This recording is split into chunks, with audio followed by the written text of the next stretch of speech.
सभी को मेरा प्रणाम। आज का हमारा विषय है सुख शांति एवं आनंद प्राप्ति के स्वर्णिम सूत्र, जो कि शिव पार्वती के संवाद पर आधारित हैं।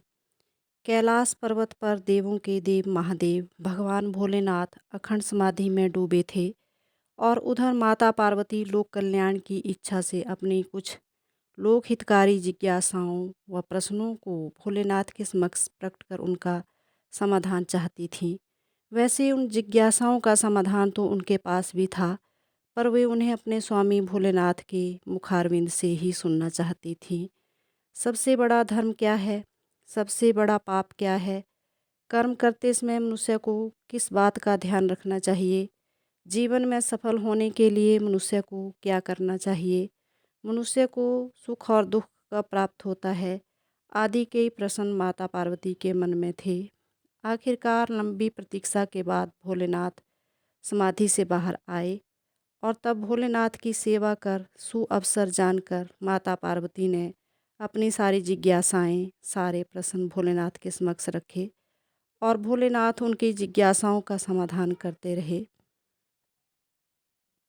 भोलेनाथ बोले, देवी पार्वती, मनुष्य के लिए सबसे बड़ा धर्म है सत्य बोलना, अर्थात सत्यनिष्ठ होना, सत्य का साथ देना, सत्यवान होना, सत्य को अपने जीवन में जीना और असत्य बोलना या असत्य का साथ देना ही सबसे बड़ा अधर्म है।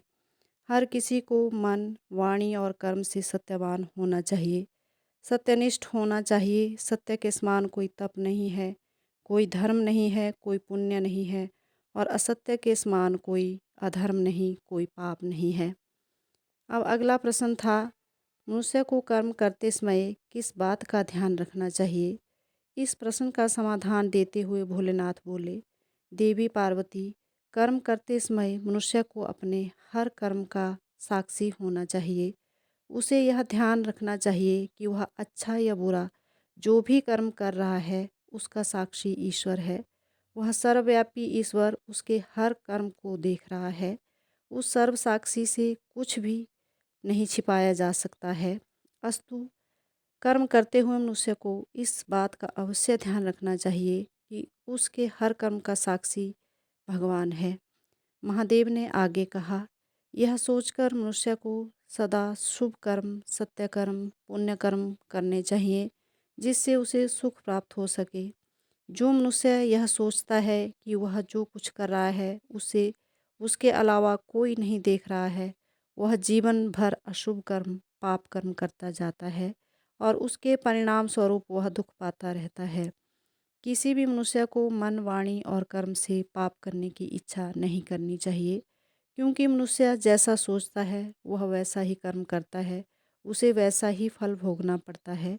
मनुष्य को अपने मन में बुरे विचार बल्कि शुभ विचार, सुविचार रखने चाहिए, जिनसे प्रेरित होकर वह सदा शुभ कर्म, सत्य कर्म कर सके। मन में अशुभ विचार, कुविचार रखने से मनुष्य उन्हीं विचारों से प्रेरित, प्रभावित होकर पाप कर्म करता है। इसलिए मनुष्य को मन में सदा शुभ विचार ही रखने चाहिए। आगे भोलेनाथ ने कहा, मनुष्य को ऐसा कोई काम नहीं करना चाहिए जिससे औरों को दुख पहुँचे। पाप कर्म करने से मनुष्य न सिर्फ वर्तमान जीवन में बल्कि अगले जीवन में, जन्म में भी दुख पाता है। इसलिए शुभ कर्म, सत्य कर्म करने में ही समझदारी है। माता पार्वती ने पुनः प्रश्न किया, प्रभु, सफल व सुखी होने के लिए मनुष्य को क्या करना चाहिए?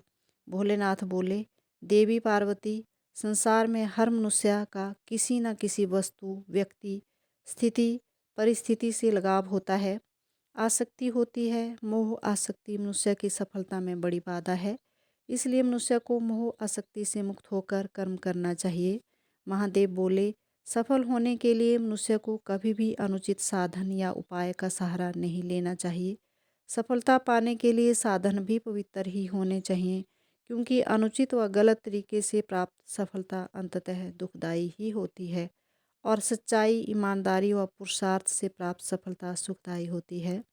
भोलेनाथ बोले, अब आपने जो प्रश्न किया कि सबसे बड़ा सुख और सबसे बड़ा दुख क्या है, तो हे देवी पार्वती, इस संबंध में यह बात सत्य है कि मनुष्यों की तृष्णा यानी इच्छाओं से बड़ा कोई दुख नहीं होता और इच्छाओं को छोड़ देने से बड़ा सुख नहीं होता। क्यों? क्योंकि इच्छाएं ही बंधन है और इच्छाओं से मुक्त होना ही मुक्ति है और उसी में सुख है। महादेव ने प्रसन्नतापूर्वक माता पार्वती से कहा कि हे पार्वती, लोक कल्याण की इच्छा से आपने जो प्रश्न किए हैं उनसे मैं आपसे अतिशय प्रसन्न हूँ।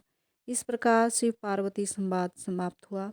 सचमुच भगवान शिव और माता पार्वती के इस संवाद में हमारे लिए बड़ा ही अमूल्य संदेश है, प्रेरणा है, जिन्हें आत्मसात कर हम लोक परलोक दोनों में सुख शांति व आनंद पा सकते हैं। जय गुरुदेव।